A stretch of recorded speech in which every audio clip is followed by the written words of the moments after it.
딥러닝의 구조에 대해서 알아보겠습니다. 앞에서 인공신경망처럼 생각하기를 한번 해보셨는데요. 뇌의 정보 처리 방식을 모사한 인공신경망과 유사하게 학습을 진행한다라고 하는 이 정의에 대해서 아마 인공신경망이 어떻게 학습을 진행하는지 이해를 하셨을 것 같아요. 그렇다면 뇌의 정보 처리 방식을 모사했다라고 했는데요. 이 부분에 대해서 한번 알아보는 시간을 갖도록 하겠습니다.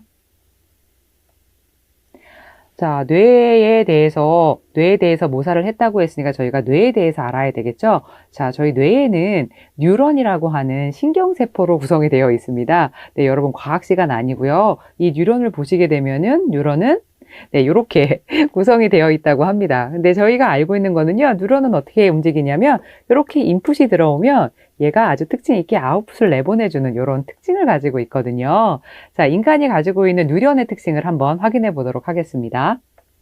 자, 뉴런의 동작 원리입니다. 얘 같은 경우에는요, 전기의 입력을 받아 또 다른 전기 신호를 발생을 시킵니다. 즉, 입력을 받아서요, 아웃풋을 발생시키는 구조네요.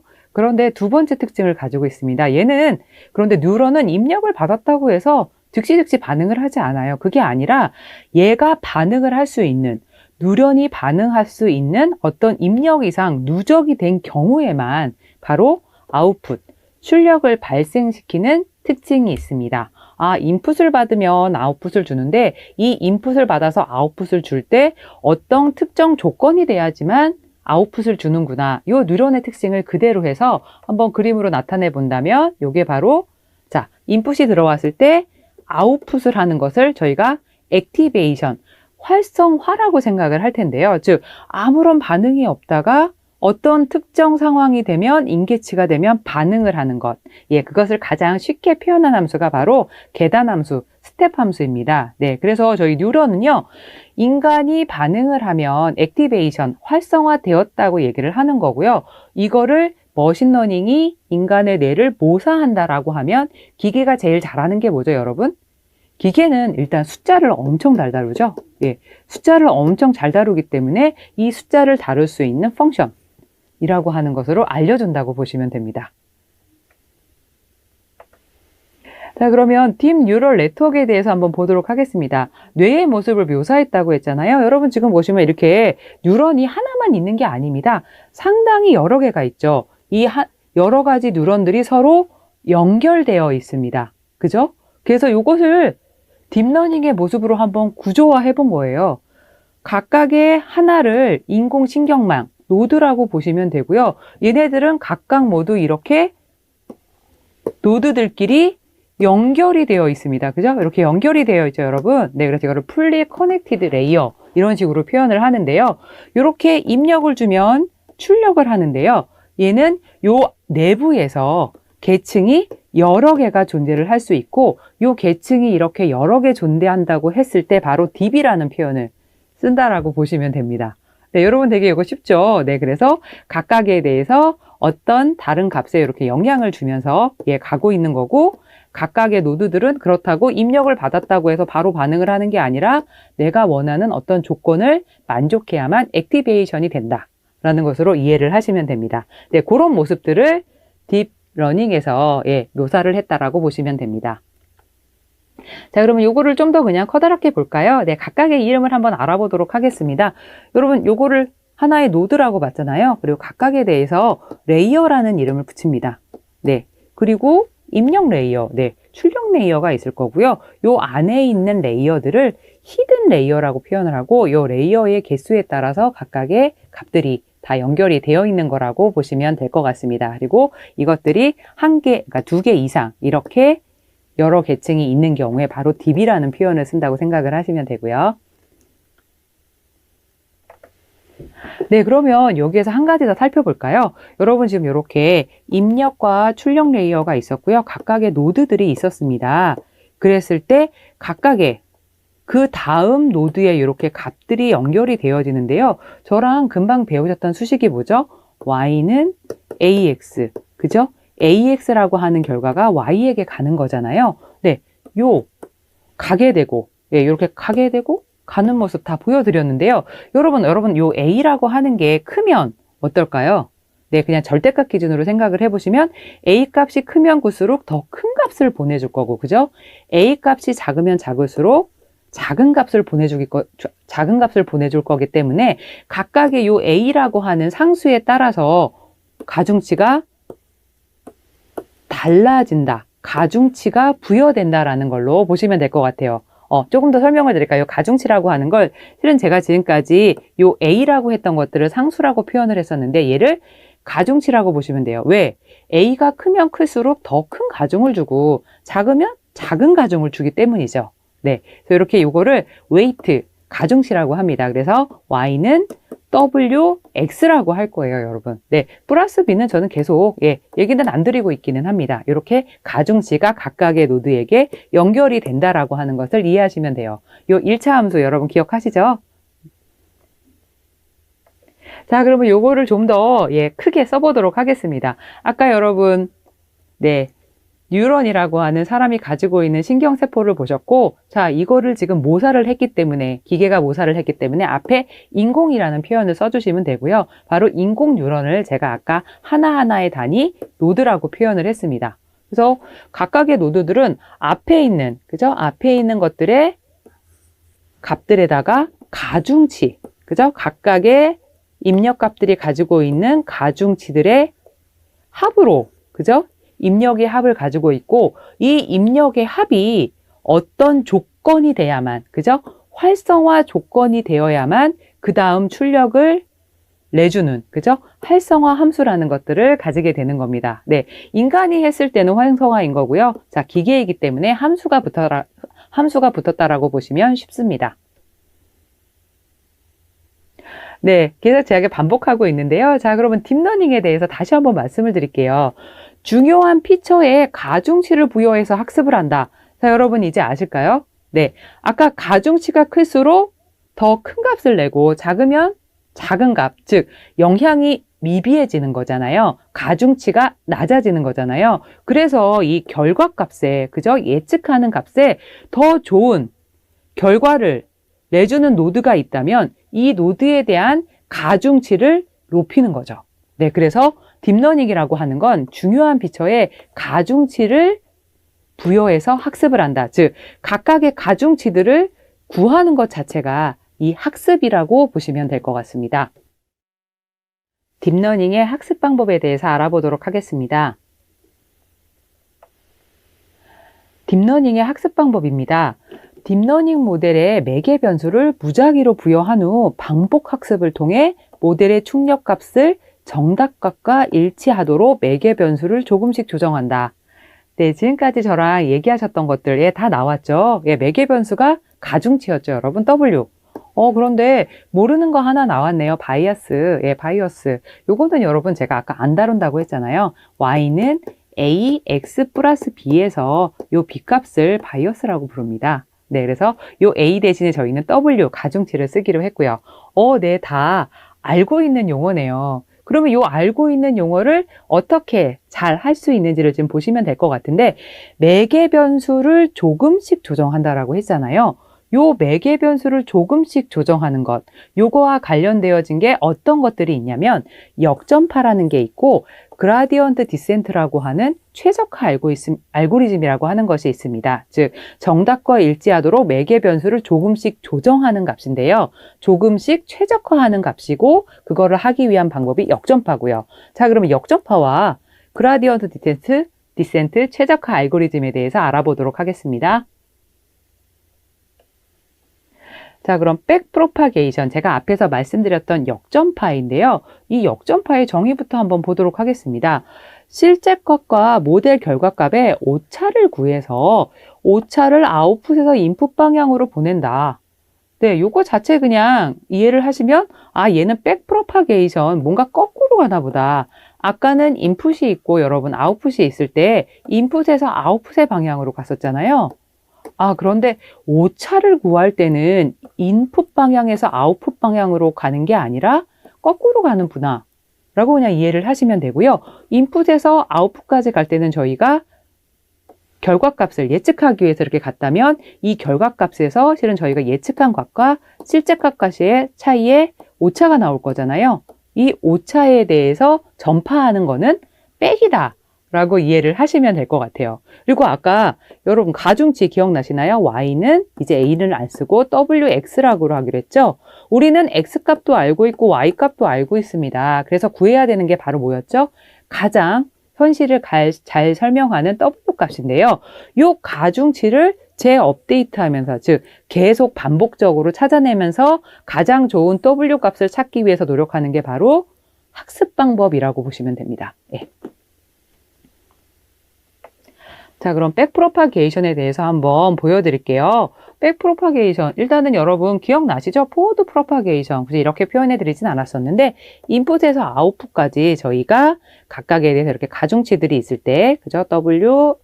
x2, 뭐 wxi, 예, 이런 가중치들이 있을 때 인풋에서부터 아웃풋 레이어까지 여러분이 값을 구하면 예측값이 나오게 됩니다. 그죠? 예측값이 나오면 여러분 실제 요 예측값이 나오기 전에 이 x들이 가지고 있는, 여러분 우리가 지금 지도학습을 가정을 하고 있잖아요. 이미 여러분이 실제값을 알고 계시잖아요.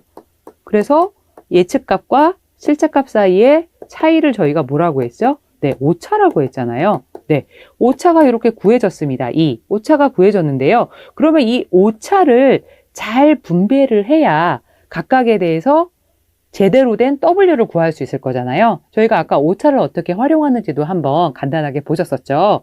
그랬을 때 이 오차가 지금 이 아웃풋 쪽에 나와 있잖아요. 이 아웃풋 쪽에 나와 있는 오차를 다시 반대로 나눠준다라고 보시면 될 것 같아요. 예, 그렇게 되는 거고, 이 반대로 나눠줄 때 무엇을 기준으로 해야 될까요? 예, 넘어올 때 포워드 프로파게이션을 할 때 가중치가 영향을 미쳤었잖아요. 즉 오차를 나눠줄 때도 가중치가 영향을 가지고서 많은 가중치가 있었으면 많은 오차를 가져갈 거고요. 가중치가 적었으면 적은 오차를 가져가게 될 겁니다. 그렇게 돼서 저희가 학습을 할 때 이 W를 재업데이트하면서 구하는 거라고 말씀을 드렸는데요. 이 오차를 줄일 수 있도록 W를 아까 저희가 계속 구했었죠. 예, 이 W를 구하는 방법이라고 보시면 돼요. 즉 오차는 백프로파게이션, 에러 백프로파게이션에서 오차를 이렇게 전파하는 방식은 거꾸로 간다 라고 이해를 하시면 되고, 여러분 그냥 보시기에도 좀 당연하게 보이실 것 같습니다. 자, 그러면 이제 로스 펑션에 대해서 알아보도록 하겠습니다. 갑자기 로스 펑션이라고요 하셔서 좀 당황하실 수도 있지만, 자, 여기 보시면 알겠지만 출력값과 정답값의 차이를 계산하는 그냥 함수입니다. 여러분 지금까지 계속 오차 구하셨잖아요. 자, 오차를 구하는 방법, 그냥 그거를 구하는 방법에 대한 계산하는 방식인 거고요. 여기 이제 그 신경학습의 뭐 목적 함수라고 나와 있기는 하지만 이 목적 함수는 뭐 플러스가 최대가 되거나 마이너스로 최대가 되거나 하는 것들을 구하는 함수를 얘기하는 거고, 로스 같은 경우에는 최소화하는 방향으로 가는 함수라고 이해를 하시면 됩니다. 자, 그러면 오차를 구하는 방법 여러분 한번 생각해 보시겠어요? 여러분 지금까지 저랑은 어떻게 하셨나요? 네, 그냥 빼기 해줬죠. 자, 이 예제에서 한번 생각을 해보시죠, 여러분. 실제값이 0.7이고 예측값이 1.0입니다. 예측값에서 실제값을 빼줬더니 어떻게 되나요? 네, 여러분 각각 구하실 수 있을까요? 네, 구했더니 어떤가요? 네, 처음에는 0.3이 나오고요. 예, 예측값에서 실제값을 구했더니 마이너스 0.3이 나왔고, 얘는 동일해서 0이 나왔습니다. 각각의 개별로는 0이 아니죠. 그죠? 이렇게 오차가 존재를 했는데 더했더니 어떻게 되나요? 0이 돼버렸네요. 아, 이거는 좋은 오차 함수는 아닌 것 같습니다. 아, 그러면은 요거를 해결하기 위해서 여러분 쉽게 생각할 수 있는 게 뭐죠? 네, 아시는 것처럼 절대값을 사용하는 거죠. 자, 이번에 절대값을 사용했더니 여러분 숫자가 어떻게 되나요? 네, 개별적으로도 오차가 나오고, 그 다음에 합을 구했을 때도 오차가 있습니다. 얘는 그래도 괜찮은 함수인 것 같네요. 근데 요거에 대해서는 조금 한계를 가지고 있기는 해요. 왜냐면 얘 같은 경우에는 값을 구하다 보면 값이 오차가 계속 줄어들다가 결국 늘어나는 이런 구조를 가지게 될 거잖아요.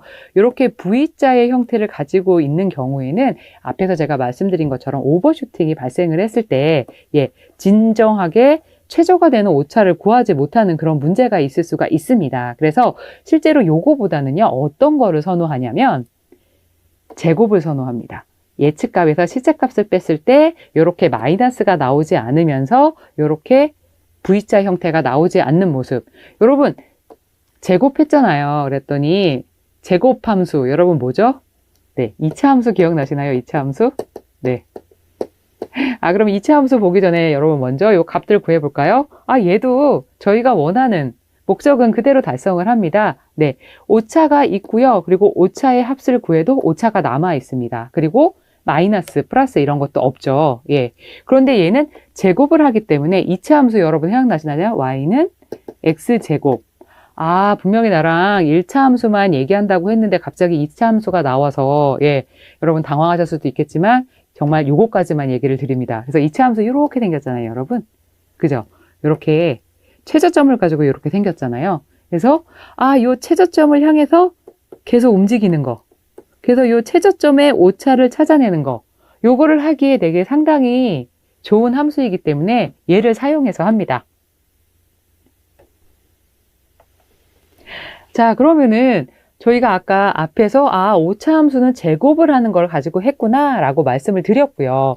그러면은 각각의 오차를 줄이는 방향으로 업데이트를 해나가는 것, 즉 오차를 가장 줄이기에 최적화한 방향으로 가는 부분에 대해서 제가 아까 최적화 함수, 그라디언트 디센트라고 표현을 했는데요. 기울기를 구해서 로스를 줄이는 방향으로 업데이트를 해나간다. 이거 무슨 말이지? 기울기? 기울기라는 거 여러분 뭐 아시죠? 이렇게 y는 ax라고 했을 때 a를 실은 제가 아까 상수라고 표현을 했지만 실은 기울기기는 했죠. 그죠? 이게 이렇게 생겼다면 양의 기울기를 가지고 있고 이렇게 생겼다면 음의 기울기를 가지고 있는 거, 그죠? 네, 여러분 잘 아실 텐데요. 그러면 어떤 기울기를 구해서 로스를 줄이는 방향으로, 로스를 가장 적게 하는 최적화하는 방향으로 업데이트를 해나간다. 확인해 보도록 하겠습니다.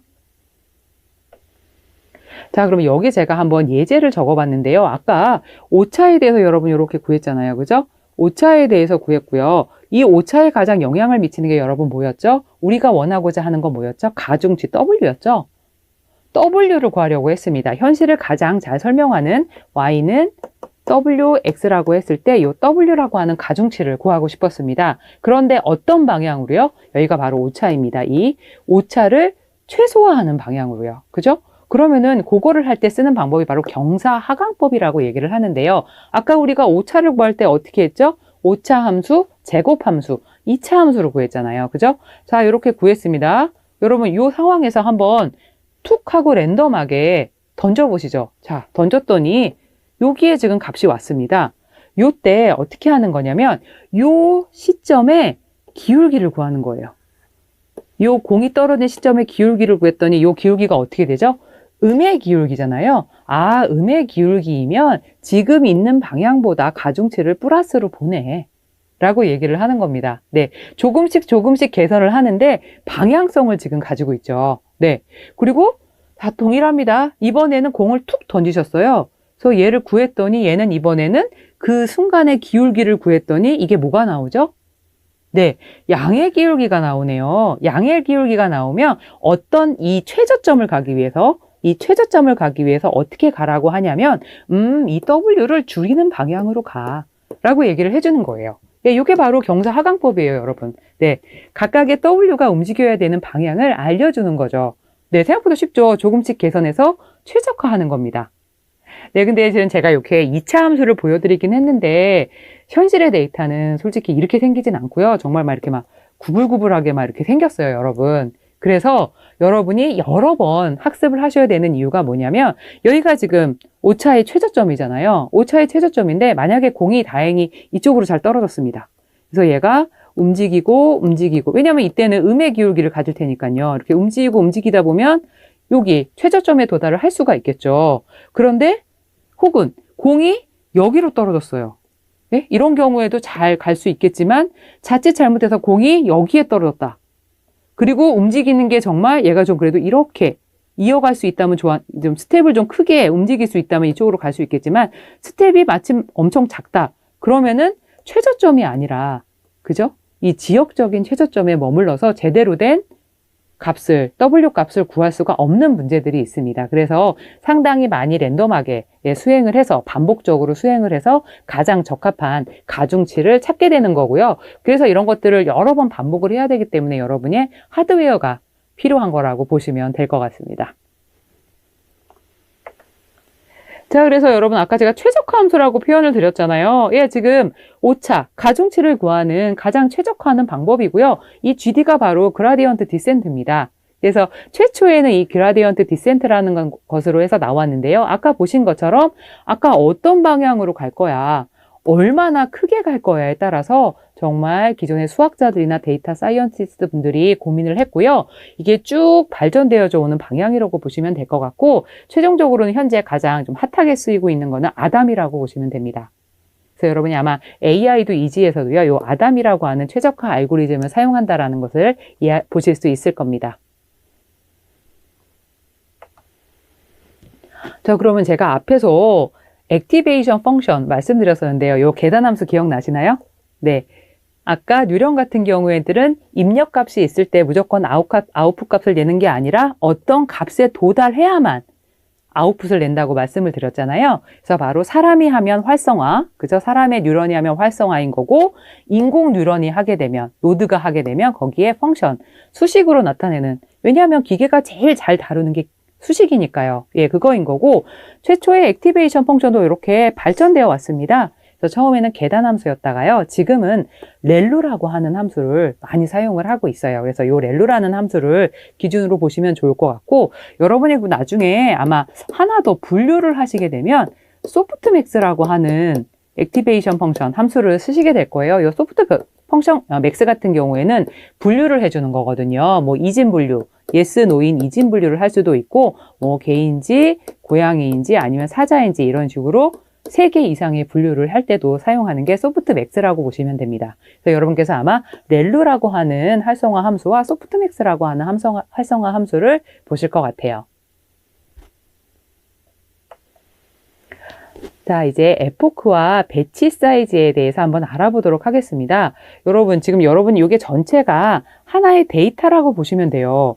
근데 이 데이터를 아까는 분명 그냥 트레이닝 셋과, 그죠? 트레이닝 셋과 테스트 셋으로 나눠서 한다고 얘기를 했었는데, 얘는 그거보다 좀 더 세분화돼서 나눠져 있네요. 얘는 여러분께서 데이터를 학습을 하실 때 요 배치 사이즈라고 하는 거를 기준으로 해서 학습을 하시게 됩니다. 왜 그러냐면 하드웨어의 자원이 한정되어져 있기 때문이죠. 그래서 이 전체 데이터를 다 넣어서 계속 가중치를 업데이트하면서 하면 좋겠지만, 그렇게 되면 하드웨어가 버티지 못하고 죽는 현상들이 일어나기 때문에 이 배치 사이즈라는 것을 통해서 학습을 하는 방법을 알려드립니다.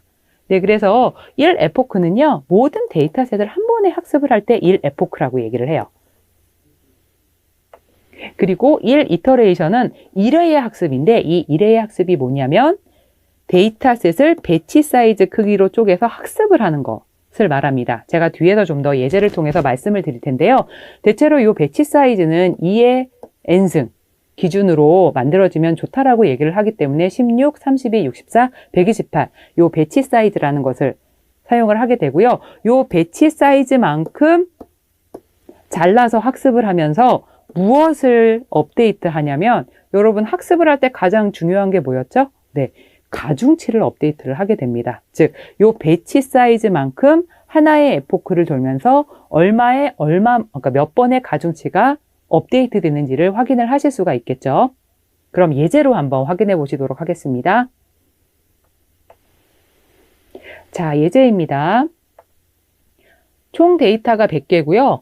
배치 사이즈가 10이면, 그리고 1이터레이션은 10개의 데이터에 대해서 학습을 한다. 네, 이렇게 표현이 되어져 있는데, 결국에는 총 데이터가 100개잖아요, 여러분. 그럼 100개이고 배치 사이즈가 어떻게 되죠? 10이죠.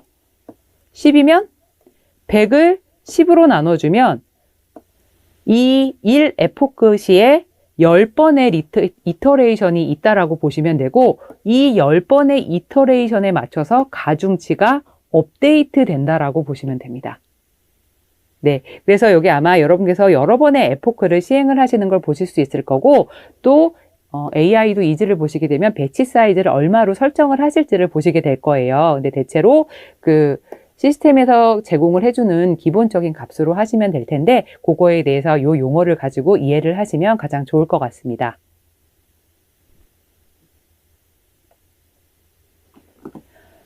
제가 앞에서도 저희가 다루고 있는 AI에 대해서 말씀을 드렸는데요. AI가 멀리 있는 AI가 아니라 실제로 우리가 정말 내가 가지고 있는 업무에서 AI를 어떻게 적용을 할지를 배우는 그런 시간인데요. 정말 AI를 가장 잘 활용하는 방법은 본인 업무 영역에서 기술을 배워서 적용하시는 겁니다. 여러분 지금 저랑 딥러닝에 대한 기술을 배우셨고 각각에 대해서 용어를 배우셨고 이 딥러닝이라고 하는 것을 활용해서 사용하는 AI도 이지라는 툴을 한번 사용을 해보시면 실제 여러분의 업무에 있는 데이터를 가지고서 여러분의 업무를 도와줄 수 있는 AI로 한번 잘 활용을 해보셨으면 좋겠습니다.